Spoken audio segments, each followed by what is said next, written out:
Ladies and gentlemen, hello everyone. Welcome. Thank you for joining us here for today's webinar.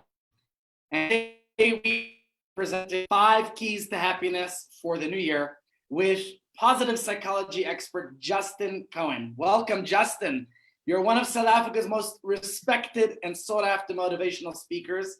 And I'm so grateful, and I'm sure everyone participating is, that you're here with us tonight to share with us, as I'm curious, and I'm sure many others are, the keys to happiness. So I want to recommend to everyone that we put aside all our distractions, whatever we've got, take out our pens and take some good notes, because we can all take some good notes. And maybe, we like to always start with a little word of Torah. So a quick thought, and that is, it dawned on me, why do we start our Jewish New Year with the greeting of L'Shana Tova? We greet each other to have a good year, to have a sweet year, right? L'Shana Tova tikaseh v'sichasem. Why don't we say Shana Sameach, something like that? On January 1st, we wish each other a happy new year. So why is it that we're saying Shana Tova, a good year, rather than a happy one? Don't we want to be happy? I do. And perhaps we could say that on Rosh Hashanah, we remind ourselves that our real goal is not about a term I learned this evening, hedonic happiness, the hedonic treadmill. But we strive for something much greater than that Justin is going to tell us about. And if we could listen to Justin's message this evening, then I have no doubt that happiness will come our way. Because happiness, certainly for me, is a byproduct of living a meaningful life. And people who make doing good and working on their character traits and becoming better people, I think automatically we achieve happiness and it comes our way. So otherwise, the hedonic happiness is not exactly, it's short-lived. And that's why people wake up perhaps New Year's, the day after New Year's, with a big hangover, right? Because they're pursuing a happy new year, but they only found that short-term enjoyment followed by maybe long-term pain. So welcome everyone, and L'Shana Tova, indeed, we should all be inscribed for a good year, a meaningful year, and we know that everything coming from God certainly is good. We want it should also be sweet. That means good for us. The bee gives stings and the bee gives honey. Everything coming from God, even the stings are good, but we want it to be sweet goodness. So I hope we'll all have all the blessings you want, peace of mind, and after a year like this year, enough. We want that we should have true happiness and joy, and no doubt Justin is going to give us the keys, the 5 keys to finding true happiness. And ladies and gents, before we get started, if you have any questions at any point during the presentation, then just type them right down here into the chat box on the control panel, and we'll make sure to get to them at some point, and I'm sure Justin will answer your questions. So without further ado, let's welcome Justin Cohen. Rabbi, thank you so much. It is I'm very happy to be here today. And what a wonderful introduction. My goodness me, though, you have stolen my thunder, because absolutely there is a very important distinction that we have to make here. But you've taught me something tonight, because I was wondering why we often hear in English, Happy New Year, but we say Shana Tova. And maybe that is to talk to that distinction. So tonight I'm going to be coming through from a psychological perspective, from the perspective of science. I think we're going to see a lot of crossover to Torah, but I'm no rabbinical scholar. So whenever you feel free to come on in and tell me where the connections are, and perhaps where they're not. But I really want to start off by saying that I think happiness is strangely had a bit of a bad rap. I think it's sometimes seen as a bit of an indulgence. One of the things that I am really happy about as a Jew is that my understanding, and this comes from Esha Torah, and I'm sorry to have to bring them up, but competition's good and I like to keep you on your feet. But one of the things that I learned as a young man, which I found astounding, was that actually God created us for pleasure. He created us for happiness. And that to me was extraordinary, because I think so much religion, there are many other religions which talk about life as being suffering, right? And that actually happiness really comes in the hereafter. Now, even if you're not part of one of those religions or not, I think there is sometimes the sense that happiness might be an indulgence. But this idea that actually God created us for pleasure and happiness, well, that actually dovetails really well with what we know about living a good life, because it turns out that happy people tend to do a lot of good. So if we're talking Shana Tova, we're talking about having a good year, well, just think about it.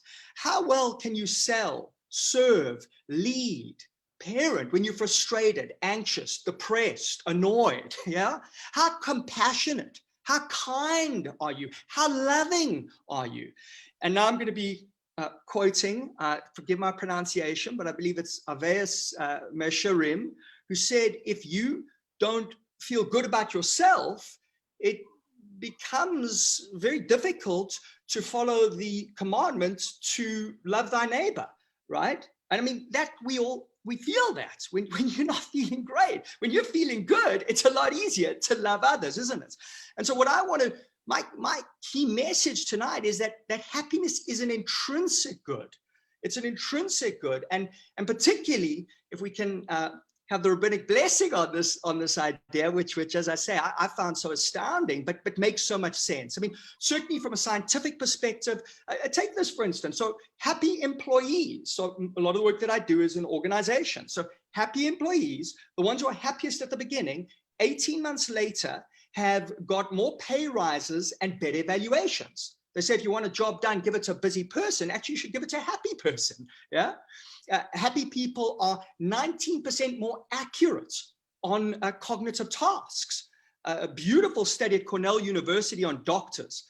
So these doctors got to go and do a very serious life or death business. They got to do a diagnosis for liver cirrhosis, right? You get that wrong and somebody can die. And they did one little thing. They divided these doctors into two groups. So one group, before they went in to do their diagnosis for liver cirrhosis, they gave them a little token of appreciation, just to say, thank you. We really appreciate the great job that you're doing. By the way, that turns out to be one of the most powerful ways to boost somebody else's well-being, right? A little bit of appreciation. And the other group of doctors got nothing. The ones who got the token appreciation went in, they did their diagnosis, but having received that token of appreciation, they achieved their diagnosis in half the time. And just in case you were thinking they were cutting corners here and they weren't as effective, not only in half the time, they were nearly 20% more accurate. And so the moral of the story is, if you want an accurate diagnosis from your doctor, don't wait for her to give you a lollipop, give her one first.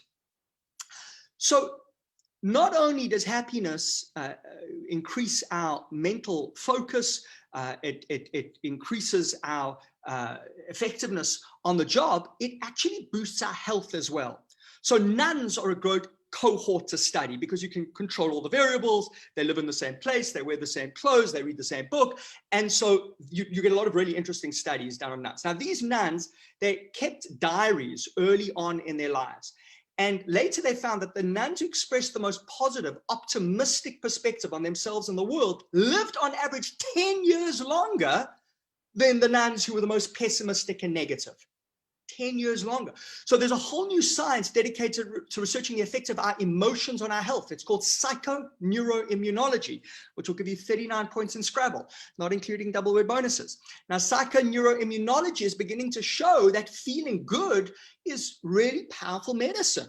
Sheldon Cohen, no relation to me, did some really interesting research on the flu virus. And what he did is he subjected a group of people to this virus, and he found that the ones who were happiest were significantly less likely to come down with the flu than, the ones who were happiest were significantly less likely. And by the way, I'm not suggesting that happiness is going to cure the coronavirus or that positive thinking is going to cure cancer. I think that some of this has been taken way, way, way out of the realm of science. However, we do know that, yes, if you are optimistic and positive, you will experience less pain, you will have fewer stress hormones, you'll have increased circulation and blood flow. So a whole bunch of positives which will aid in your recovery. Not going to necessarily cure, okay, let's be very careful here, but certainly going to assist you in your recovery and your general well-being. So we see tremendous benefits in our health, in our work, in even our finances. Now, does that mean we should beat ourselves up if we're not happy? No, absolutely not. And this is the danger here, right? That's not going to help, all right? So yes, there are a lot of, our happiness is impinged on a daily basis, right? Life is difficult.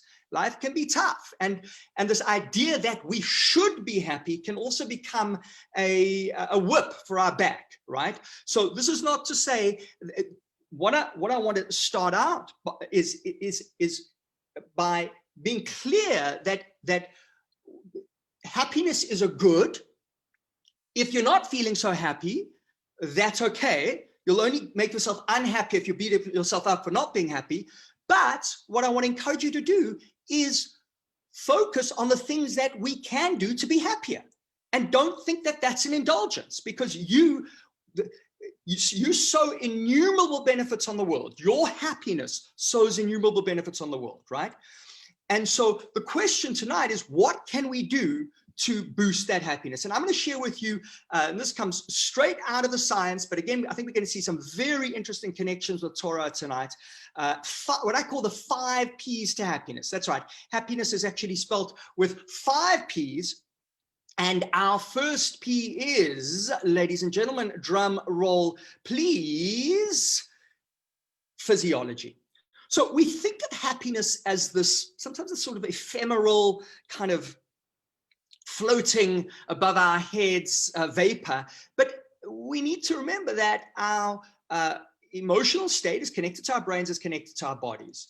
And when you go to the doctor, invariably she's probably going to say to you, you need to eat healthily, you need to exercise, and you need to get 8 hours of sleep. Well, guess what? That's not just good for your body, it's good for your mind as well. It's really good for your mind. So we've got to take care of our bodies. Now, physiology provides us with a great way to understand the roots of a lot of distress, a lot of negative emotion.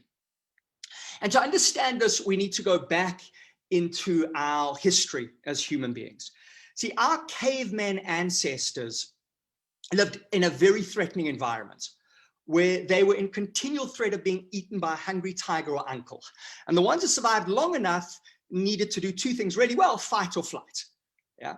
And their average lifespan was around 17. So life was very, very dangerous there. And our brains are actually the same brains that existed in their heads. They're pretty much the same brains. And so even though we live in a much safer environment, and I know that sounds counterintuitive to people, but the fact is, if we look on every measure of well-being, increased longevity, reductions in poverty, reductions in childhood mortality, increases in healthcare. I mean, if you live, just imagine our caveman ancestors came to the world today. I mean, they would think, in the middle class world, they'd think they were in heaven. I mean, come on. I mean, endless food and shelter and entertainment. And we have this abundance. And yet, folks, here's the reality.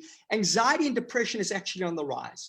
And I don't want to depress you, but I also like, given the facts as they are, we are seeing very serious increases in depression, and particularly in suicide amongst girl children in particular, which seems to be correlated with social media on mobile phones. Now, I'm not a Luddite. I love technology. We're using it now. It's the most incredible, beautiful, wonderful thing. But what's happened with the social media is when young kids are getting their affirmation constantly through these digital devices, and then they are experiencing disapproval or rejection when they put something out there, to that young mind, that can be very devastating. And I was very shocked to see this right now, that there's figures has increased 151% is the figure. I literally saw this yesterday, which seems to be correlated with social media. So we have to be very, very careful about how we use this. That yes, we live with this abundance. I mean, our cup is overflowing if you look around us, and yet inside, it doesn't always feel like that. Now, I want to tell you that if you feel like you're not broken, you're not defective, there's nothing wrong with you. We got an operating system that was built to deal with a different environment where there was continual threat. So now, even though we don't have the physical threats, we've created internal threats. And it turns out we got what I call an overreactive threat detection system. Have you noticed that it always feels as if there's something wrong with your life? Yeah, I mean, if it's not your relationship, it's your work. If it's not your work, it's the motor car. If it's not the car, it's the stain on the curtain, right? I mean, think about it. You go up to people and you say, what's wrong? Do you ever go up to somebody and say, what's right? No, you don't, right? Because your brain figures what's right will take care of itself, but what's wrong, I need to focus on. See, let's go back to those cavemen. They had to do two things besides fight and flight. They had to, number one, get lunch. Number two, avoid being lunch. If they failed at number two, they would never get to enjoy number one again. And so there is a fundamental algorithm, an underlying rule, right, in the brain, which is overestimate threat. Overestimate threat. Now, that doesn't seem very clever if you're trying to be happy, but the brain is much less interested in happiness than it's interested in survival. And so that is why we are twice as motivated to notice threats as we are to notice rewards. And that's why even with this abundance that we have, this incredible, magical, miraculous technology that you and I don't know where this idea of social distance there's nothing socially distanced about this. We are socially connected by this miraculous technology tonight. We are physically distanced, but look what we have available to us, right? But we're looking at the stain on the curtain, right? And so we're going to come to how we need to counteract this in a moment. But I want you to understand that we have a physiology, a brain that tends to radar in on what's wrong. And so what happens with our physiology, when you notice the threat, you increase in adrenaline, cortisol, the blood is shunted to the muscles so that you can fight or flight. But you can't fight your client over the head with a laptop computer or flight home in tears. So we freeze, the adrenaline, cortisol stays in the body, we get more and more distressed. So what can you do about it? 2 words, get physical. Get physical. So what happens when you move your body, you go for a run, you exercise, you're giving yourself a substitute fight or flight, the adrenaline gets absorbed into the muscles, yeah? And that's how you'll always feel calmer after a workout. People think that I've got to work out to lose weight, maybe, but let me tell you, more important than anything, it's for this. It's for this. Depressed people, 2 groups. The one goes onto an antidepressant drug. The other goes into an exercise program. They get the same benefits. Same benefits. Why? Because what exercise does is it boosts a neurotransmitter in the brain called serotonin. Serotonin. This is what Prozac boosts. This is what the rave drug ecstasy boosts. Serotonin. That's the happy chemical. And guess what? Exercise does it too. That's right. So that's why you will feel so much better when you move. I know we talk about ourselves as spiritual beings, and yes, that is true, but we are also physical beings, folks. We are physical beings, and we need to take care of these beautiful, wonderful, miraculous, gorgeous physical bodies that we have been given, the greatest gift that we have to enable us to move through this world. But if we're sitting still, guess what happens when you sit still? That's one of the reasons I'm standing as I do this, is because if we sit still for long periods of time, serotonin is depleted and adrenaline increases. If you move, this is why I like the prayer, when you go and people and the movement that you see in shul, it's like prayer is a full body experience, man. It's like man, you're driving, this is a physical, spiritual experience. Yeah. Vitality points. What's that, Rabbi? No, I'm joking. The vitality points. Yes, exactly. It's beautiful to see. And so I really want to encourage you, even right now, stand up. Stand up, move that body. I mean, Rabbi, you can too, but I wasn't specifically, you don't tell a rabbi what to do, but absolutely. But I was really wanting this audience of ours, I can't see you, but Hashem can. So stand up. Okay. So physiology. I want to change something else with you about physiology. Now I do want you to stand up. In fact, Rabbi, I'm going to ask you to stand up. I want you to stand up. So this comes from Amy Cuddy. Amy Cuddy is a professor at Harvard University. And I want you to stretch out your arms like this for me, please. Just stretch them out. So Cuddy calls this a power pose. As you can see, I'm just stretching out my arms like that. It's because a power pose. And what she's found is if you stand in a power pose for just 2 minutes, you will boost your testosterone level. Ladies, don't worry. Testosterone is actually the chemical basis of confidence and dominance. We all have it and need it. And you'll also reduce your cortisol level. That's a stress hormone. And amazingly, if you, after doing this for 2 minutes, you then went in and did a presentation, you would be perceived as more confident, even though they don't know you've been standing in the power pose. Aristotle used to tell men going into war, if you don't feel courageous, act courageous and feeling will follow. So you can lower your arms, but I want you to go with what I call positive posture. What is positive posture? You lift your chin, smile. Now there's a feedback loop in the brain. When we're happy, we smile, but when we smile, we feel happy. You notice that? Like when you smile, when you stick out your chest, you feel good, right? And my understanding is, Rabbi, you can confirm or deny this, is that it is a mitzvah to greet people with a positive facial expression. And let me tell you something, if you don't want to do it for them, do it for you. Because here's what we know, when you smile, we actually see activation of serotonin in the brain, right? And this is why, true story, Botox reduces depression. Not because you look in the mirror and you go, I'm so happy I don't have any wrinkles anymore, but because you can't frown. You don't have the facial feedback for negative emotion, but you don't need Botox. What you need to do is smile more, because when we smile more, we will give ourselves that boost in emotional well-being. So smile, how you hold yourself, positive posture. We all know the importance of attitude. Guess where the word attitude comes from? The word attitude originally meant posture. If you lifted your attitude, you lifted your posture. So if you ever feel like you're not having a great attitude day, just lift your posture and you'll lift your attitude. Beautiful. Thank you, Rabbi. Good to see you there. I do only see, I guess this is because it's a webinar, so I don't see everybody, but there's Ephraim Zaslansky saying he's on the treadmill. Good, good. That's a great way to do your Zooms. Zoom on that treadmill, Ephraim. All right, good. So physiology. Now, I want to share with you something real quick, okay? Because I know that our time is fleeting and I still got to get through our other P's here. Folks, take a look at this graph. This is important. I want you to understand something. Stress is not the enemy. Stress is just arousal. That's all. Stress is arousal. If you've got no stress, you're either dead or you're asleep. You need stress, all right? Thank God for stress, okay? It's become a bad word. It shouldn't be a bad word. There's two different kinds of stress. There is eustress. Eustress is good stress. There is distress. Distress is the stress when you get frazzled, you brain fogged, you can't think properly. Notice, as the stress arousal increases, performance goes up. Performance goes up. When there's too much, performance starts to go down.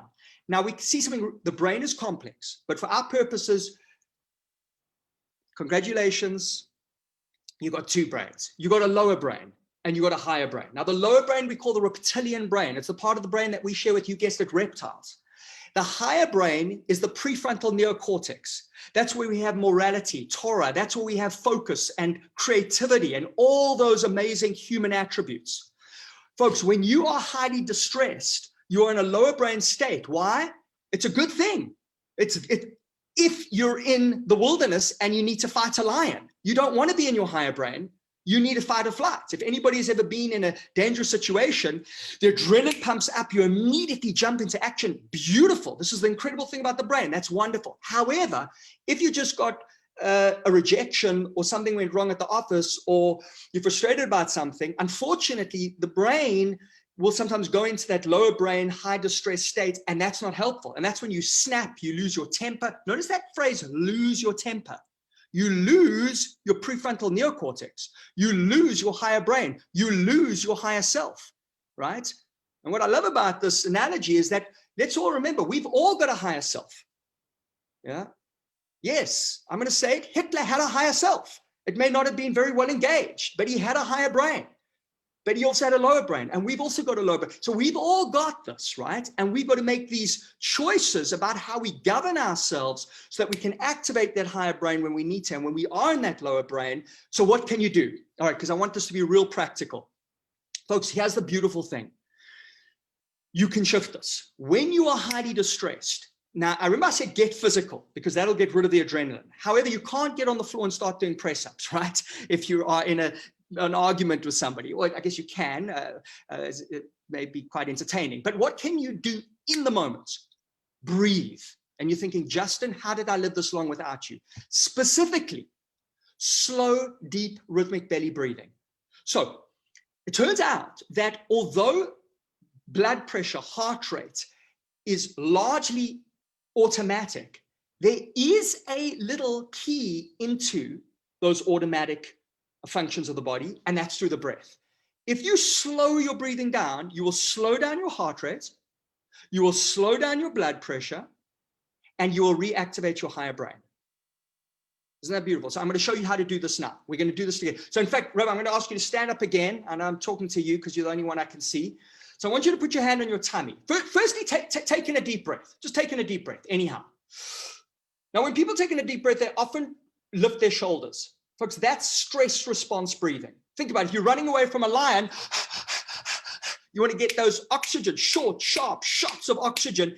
That's stress response breathing. What's relaxation response breathing? We go into the deepest part of a lung. So if you put your hand on your tummy, when you breathe in, your tummy is going to go out because the air is filling your tummy like a balloon and it's slightly displacing your internal organs. So breathe in, tummy goes out, and breathe out, tummy goes in. Yeah, beautiful. That's belly breathing. If you can't quite get it now, you'll get it when you go to sleep tonight. This is how we sleep. This is how babies, you'll see, this is how they breathe. Now, I guess not when they're screaming. Okay, so when you breathe in, notice there's actually a little bit of a stress response. When you breathe out, there's a little relaxation response. So turns out that actually breathing out is actually a little bit more relaxing than breathing in. And so understanding that, our breathing technique, our relaxation response breathing technique, we're going to breathe in for the count of 2 and out on the count of 4 on the word calm. So we're going to use a little bit of self-hypnosis. It's a beautiful thing that we know as Jews, the incredible power of words, right? Words don't just represent reality, words create reality. So we're actually going to create this calm. So we're going to breathe in for the count, and you can close your eyes for this. We're going to do 3 of these breaths. I want you to experience how it's going to shift the activation from the lower brain to the higher brain. Here we go. Breathing in for the count of 2. Tummy goes out, and breathing out on the count of 4 on the word calm. Ka, breathing in on 2, out on ka, in on 2, ka,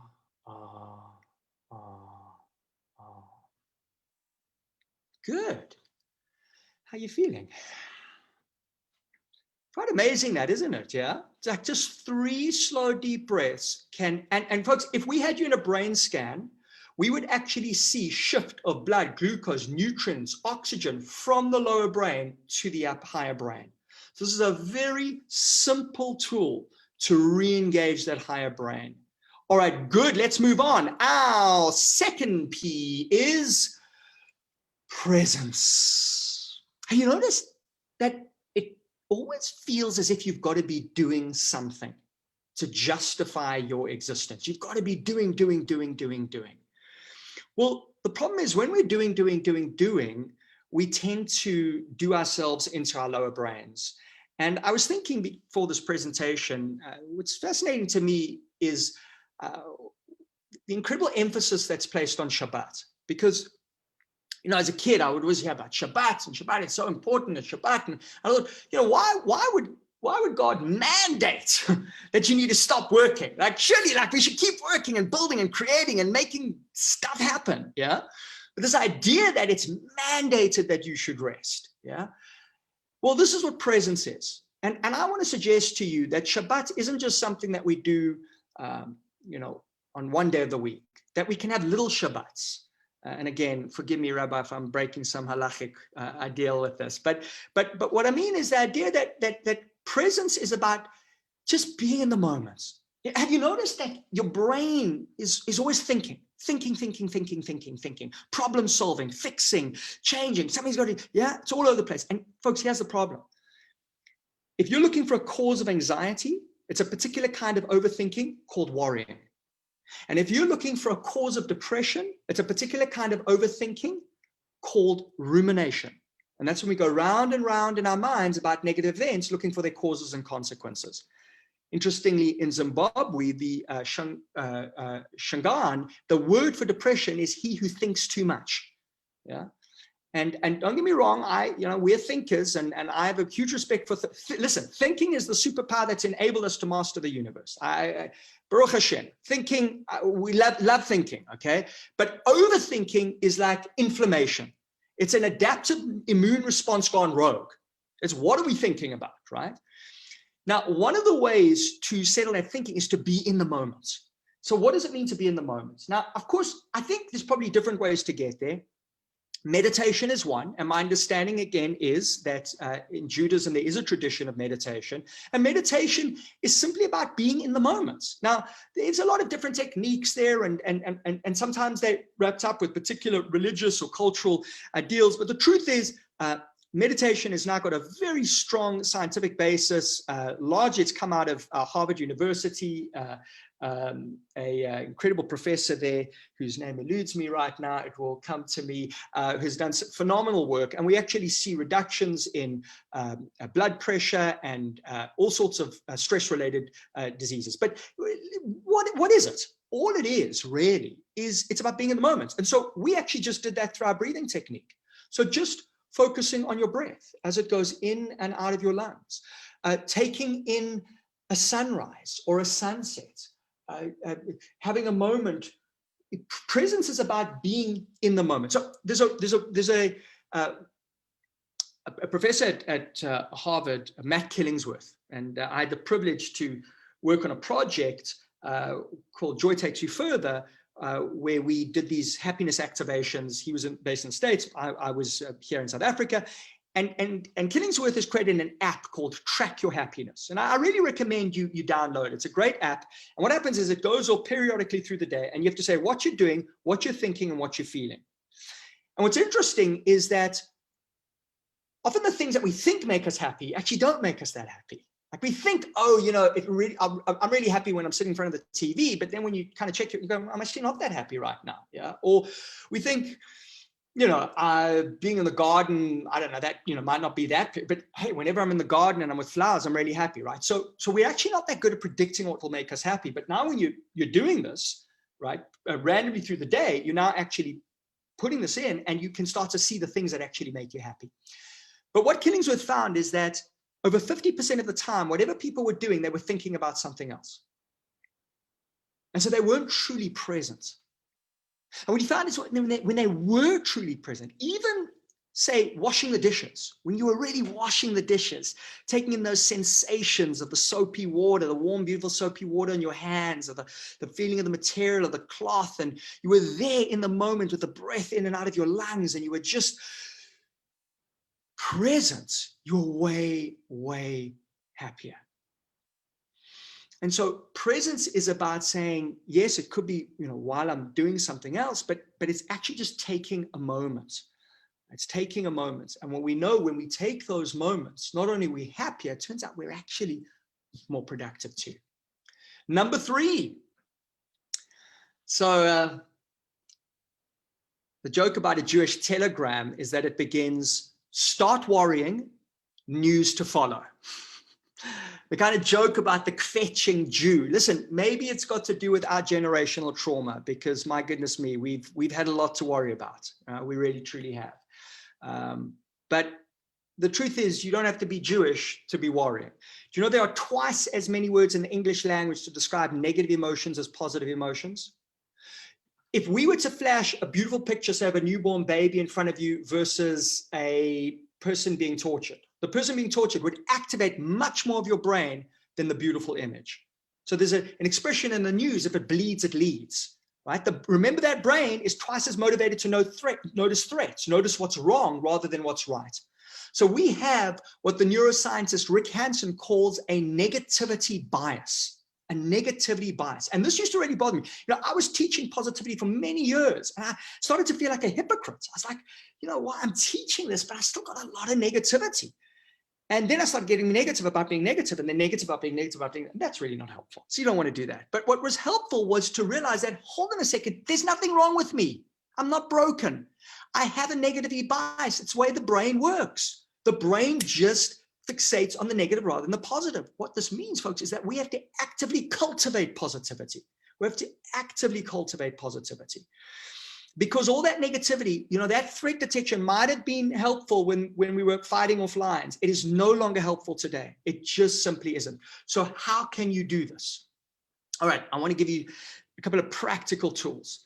And this one, I really think, Rabbi, you're going to love, because I think this is what our faith is all about. And even, doing some prep for this presentation, it comes to what I'm going to go so far as to say, my goodness, I'm going to start sounding, I'm no rabbinical scholar. Let me just be clear about this. But I'm going to start sounding like I'm pretending to be one. But tell me if I'm not wrong. My understanding is that the very word Jew means thank God. Thank, like there's this, is that right? Like it's actually about gratitude. Yehudi means gratitude. It means thanks. So this is so beautiful.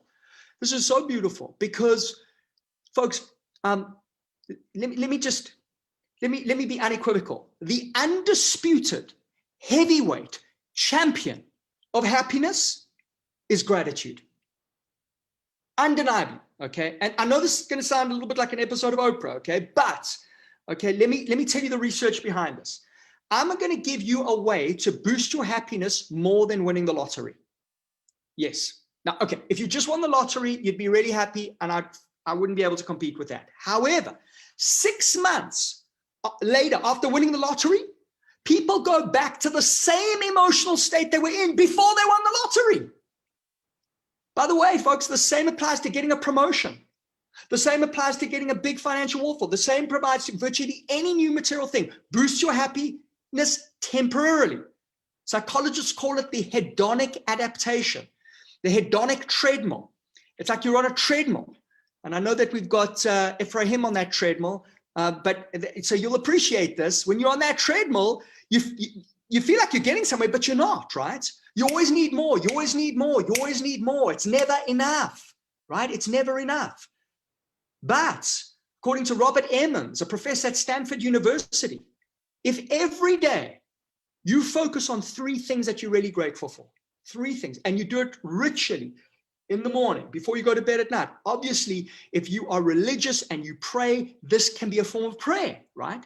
But what's important is that you need to be specifically grateful about things that have happened, right? It can't just be a list. It can't just be a sort of a rote list, right? It's got to be conscious and present.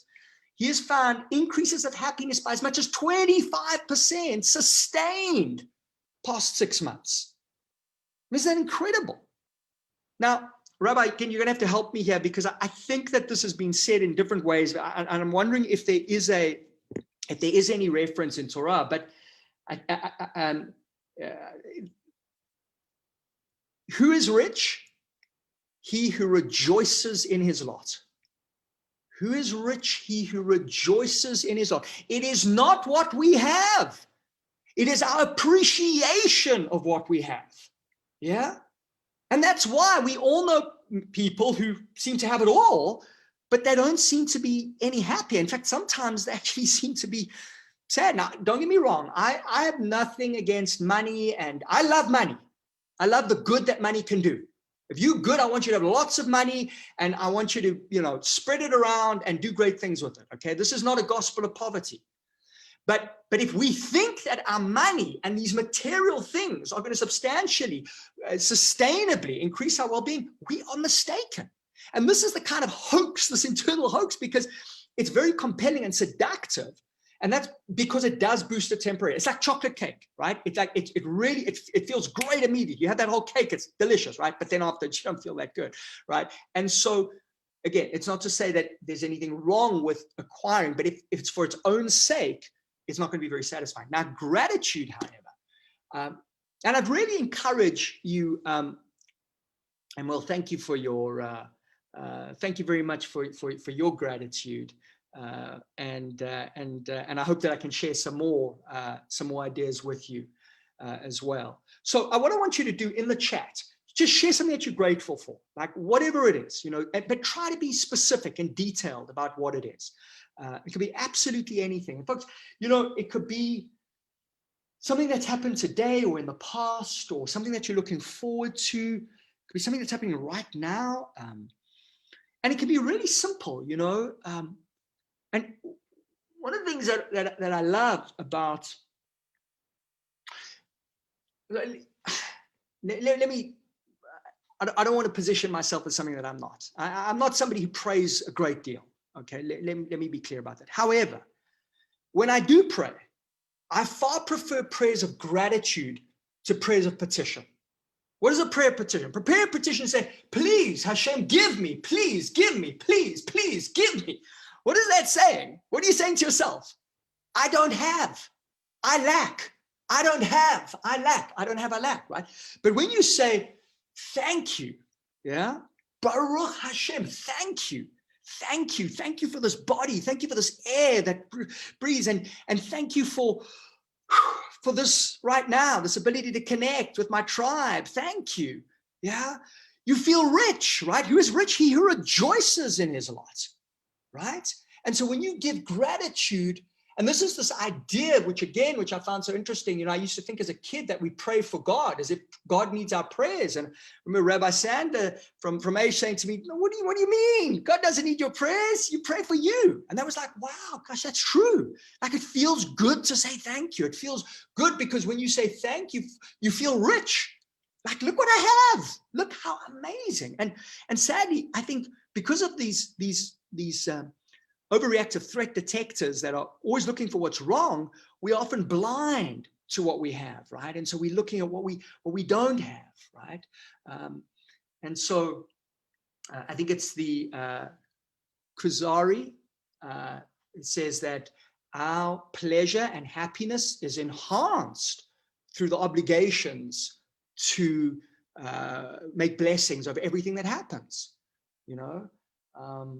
I'll share something personal with you. You know, I've had it's not a big deal. There's nothing majorly wrong with me, but I've had a little bit of an infection, which has been a little bit painful lately. And I noticed the tendency to focus in on the pain and go, why is this wrong? And it's not getting fixed and it's not, and as opposed to going, gosh, look at the rest of my body that's working and well and okay. Yeah.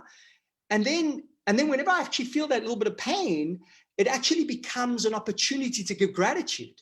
And don't get me wrong, if you're in pain, you need to see the doctor, you need to fix it. I'm doing all of those good things, okay? So we're going to fix this. But that pain now has become a prompt of gratitude. Like, oh, wow, look what I have, you know? So here's something else I want to share with you. I said I want to make this really practical, and I know that our time is fleeting here. But yes, gratitude, but there's something else. And this is for anybody who's facing a real challenge right now, a real challenge. So there's a question that I like to ask, whatever challenge you're facing, okay, this question has been such a gift to me. And I hope that you will get as much as I've got out of it. And it's a kind of a crazy question. When I speak to secular audiences, I prefix this by saying, I'm about to give you a question, and some of you are going to think that I'm crazy, okay? But I want you to know that Jews, this is what I'm telling secular audiences, right? I say that Jews have asked and answered this question about the Holocaust. Okay, so if Jews can ask and answer this question about the Holocaust, they can answer. Any one of us can answer it for whatever's going on in our lives. And the question is, what is good about this? I'm not saying the Holocaust was a good thing, right? What we're saying is that it is possible for something good to come out of anything, right? And so that's the question I want you to ask yourself about whatever challenge you are facing. What is good about this? Because here's what I know. The greatest thing that ever happened to David was Goliath. The way that life educates us is through adversity.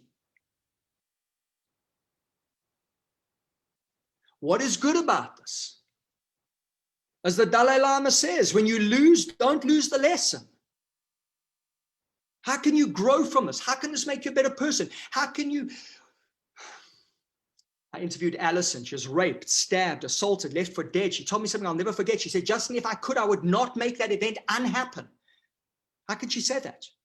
Well, she'll tell you that because she came so close to life, she appreciates life so close to death. She appreciates life so much more. that she's got to know herself, that her relationship with God has radically enhanced, that she's been able to inspire and empathize with others who've been this and help them on their transition to healing. What is good about this? I know it's not always easy to answer that question, but from a business level, Bill Gates says the biggest impediment to progress is success. Success makes us complacent.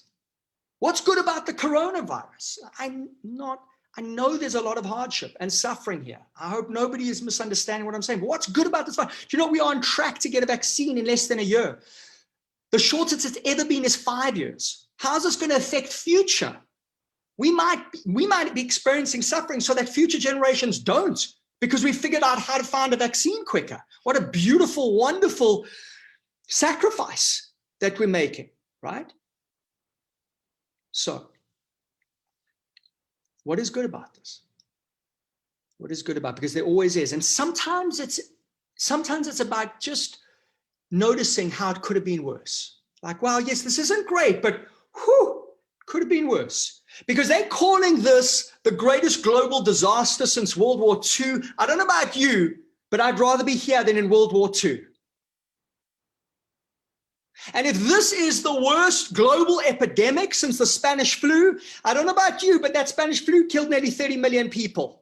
And it doesn't look like this is going to kill more than 2, maybe 3. I know every life is sacred. We don't want to lose any life. But again, folks, we've got to put this into perspective. So, your brain will not naturally shift to the positive. And so this is not some Pollyanna version of pretend everything is okay when it's not. I face your challenges, definitely. But what I found is that you will become a lot more resourceful in your facing of that challenge when you can see what's right rather than only noticing what's wrong. Your 4th P, Rabbi. I know that you're going to love this one. When I came on tonight, the rabbi said, Justin, look, I just want to kind of make sure that you and I are on the same page here, right? About happiness. I said, Rabbi, absolutely. Happiness, sex, drugs, and rock and roll. Now, this is the mistake, right? That people think often is that they have. So Aristotle actually was the one who created this distinction. And I'm sure that there's a distinction made in our faith as well between what he called hedonic well-being versus eudaimonic well-being. Now, hedonic well-being is pleasure. And we know as Jews, there's nothing wrong with pleasure, right? I mean, my understanding is that our faith is one of the few faiths that actually says sex is pleasurable, and it should be, and that's wonderful, right? There's nothing that we should be, there's a right way, of course, and there's a context and condition. So there's nothing wrong with physical pleasure in the right conditions. But it needs to be contrasted against what Aristotle referred to as eudaimonic well-being. And eudaimonic well-being was what he meant was meaning and purpose. Meaning and purpose. And so something might not feel good physically, but actually feel really good spiritually. Yeah. And a really great example about that is our hero, the Holocaust survivor, Viktor Frankl. What many people don't know is that Viktor Frankl didn't need to go into the concentration camps. He was actually offered his freedom. His family were going, so he had this choice. He could either go or not go. And it wasn't a question for him. He went. So you've got to ask yourself, why?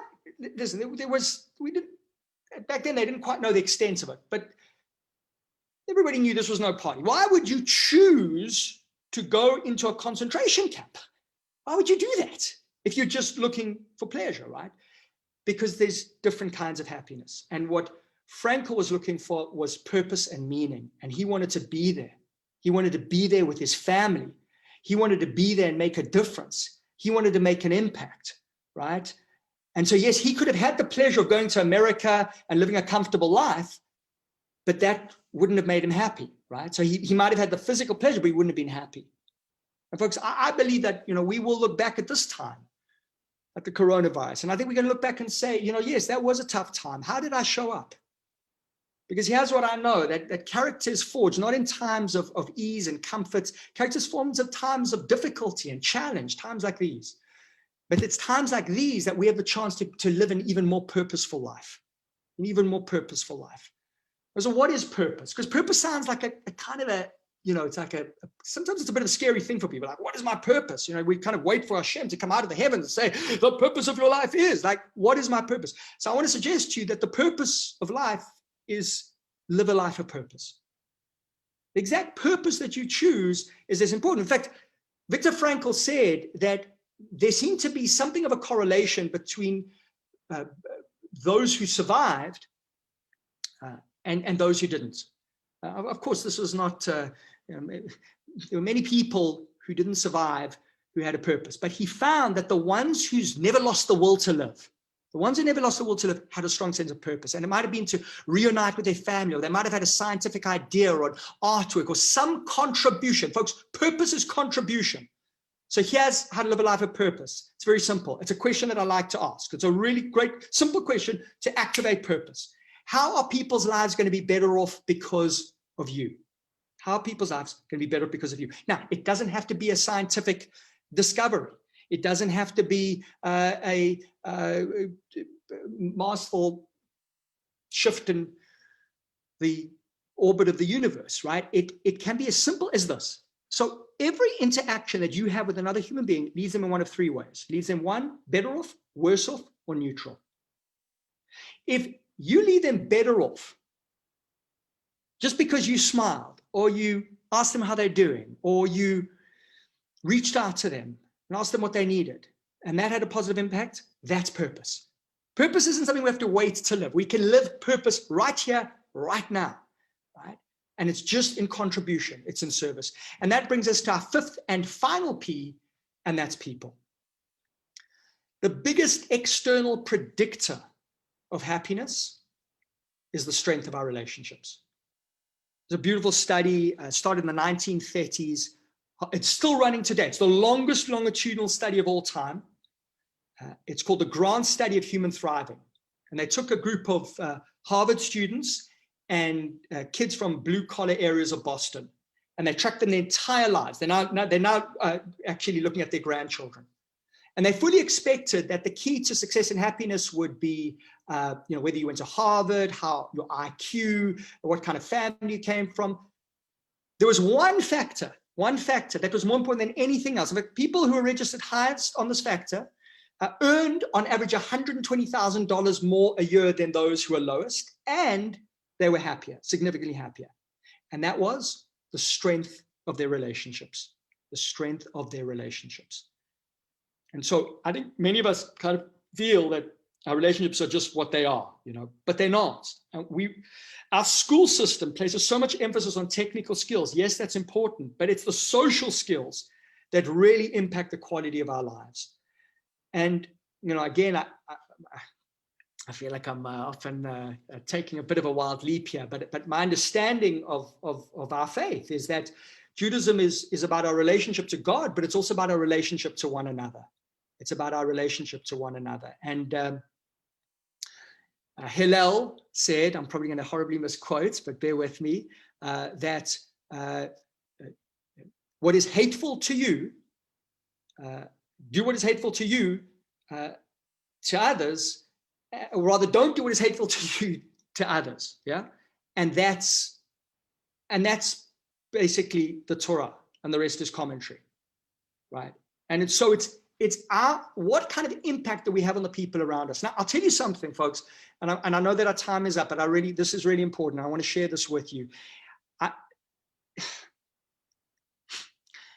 If you don't want to be good, so it's Shana Tova, it's have a good year. One of the best ways that you can have a good year is be good to others. And that's not from a rabbi, this is not a moral thing. This is from a scientific point of view. Let me prove the science behind this. The best way for you to have a good year is to be good to others. So this is how this works. So let's say you made an unexpected cup of tea, a random act of kindness for a colleague, for your partner, for a friend. Certainly, it would boost their emotional well-being. Absolutely. But the research shows it would boost your emotional well-being 50% more than theirs. 50% more. Why? Well, it turns out there's another beautiful neurotransmitter in the brain called oxytocin. And oxytocin is emitted in mother's milk. It creates that lovely warm bond between a mother and baby. But oxytocin is also a natural anti-inflammatory that protects the heart against stress-related damage. So how do you get the oxytocin flowing? Do not need to look for a breastfeeding mother. What you need to do is connect with someone, share with someone, give to someone, serve someone. And the brain will reward you intrinsically for that act of giving. So let's say we gave you $1,000 and said, go and spend it on yourself. Yeah, it would boost your well-being. But if we said, go and spend it on someone you love, it would boost your well-being significantly more, and that would be sustained for longer. And that's oxytocin. First, the bad news. If you go through a major adversity like a divorce, a bankruptcy, your increased chances of dying are 30%. Now, the good news. If you're somebody who regularly helps others, you regularly reach out and help others, your increased chances of dying are 0. That's oxytocin, that natural anti-inflammatory. We are intrinsically rewarded for kindness, for goodness. And I want to tell you, folks, you've got to know this does not come naturally to me. It really doesn't. I think there's also an impulse to look after ourselves. But whenever I do and whenever I see it, it's just so clear to me. I want to maybe end with a little story. I was at my doctor. My doctor's religious, and so there's a lot of religious people in the waiting room, and we're all kind of waiting to get in, and he's really busy, right? He's a really good doctor. A lot of people love him, and they're all there to get their 5 minutes. And there's a lady who's doesn't look that well, but there's another lady who also doesn't look that well. But the lady sitting next to me, it's her turn to go in, and she says, no, you go in first. And I was like, it was just, and the lady was like, what do you mean? You've been waiting here longer than I have. You're not, no. I want you to go in first. Please go. Anyway, the lady went in, and I spoke to her, and I said to her, I got to tell you something. That's just that little act of kindness is so beautiful. And I got to confess to you, I would never have thought of doing something like that. I just wouldn't have. Like, I'm in the queue. It's my turn. I go. And I said to her, I want to thank you, because here's what's going to happen. There's a part of the brain called the mirror neuron network. We mirror the emotions and the behavior of the people around us. One of the biggest predictors of behavior is how the people around us are behaving. I said to her, you doing that, and me seeing the joy that you gave that lady and the joy that you got out of it, and I get the vicarious joy of seeing it, I'm not going to do that too. And you are going to have this ricochet effect of people, right, who are just looking to help and serve others. That one act. So when you are good, when you do good, you feel good. When you feel good, you spread good. Shana Tova. Wow, Justin, incredible. Thank you. So much to think about. I mean, 5 keys to happiness, but each one of them is chock full with so much information, so much to do. I have to get off my hedonic treadmill, and I have to get onto the, what did you call it? Eudaimomic? The dynamic one. Yeah. The eudaimomic. You got me thinking of points that, we opened off, and you just ended about Shana Tova, wishing everyone a good and a sweet year. And we said that everything emanating from God obviously is good. We want it to be palpably sweet. So certainly we have to work on that positivity bias, that instead of the negativity bias, there's a great book actually called Positivity Bias, and it's teachings of the Rebbe on how to look and find the positive, the good in everything we see. So I think that the main key for a good, sweet year is to focus on all the good that you mentioned, Justin. And if I could just conclude on that thought, because we said a good and sweet year. And in order to demonstrate that, what do? We take an apple and we dip it into honey. Now we understand the honey. The honey symbolizes the sweetness. But what about the apple? Now, when you cut that apple open, you ever count the seeds inside the apple? Have a little exercise. Don't count the seeds in the apple. Count the apples in the seeds. The potential, how much the potential could come from those seeds within the apple. And what I challenge everyone to think of is, look at those seeds. The seeds, we plant them in the ground, you plant them in the soil, and what happens is from the soil, they sprout, they blossom, they grow. But first they have to just disintegrate a little bit, right? Don't they decompose? And I was just thinking that we're coming to Rosh Hashanah, and we look back at the past year and the souls, the lives we've lost. Life is riding a bus, the bus ride of life. People come on and get off at different points. The only one who stays on the bus throughout the journey is the driver. Why the driver? Because the driver's there to serve others. So other people got off because they reached their destination. Their time was up. But the driver's serving others, and that's why the driver stays on the bus. So we ask God for a good, sweet year. But as you emphasized, Justin, that goodness, the challenge you gave everyone is to do acts of random kindness. When we could do good for others, then we're not just putting the seeds into the soil, but rather we're being soul. And the difference between soil and soul, one letter. The soil is S-O-I. It can't grow if we're just about myself. But when I'm there for another, like the driver is there to serve the others, S-O-U-L, then certainly we could prosper and grow and blossom, and we could all be blessed for a good, sweet year. So really, thank you very much for inspiring us here today. And really incredible. I think we've all learned so much from you, and I hope we can do this again soon.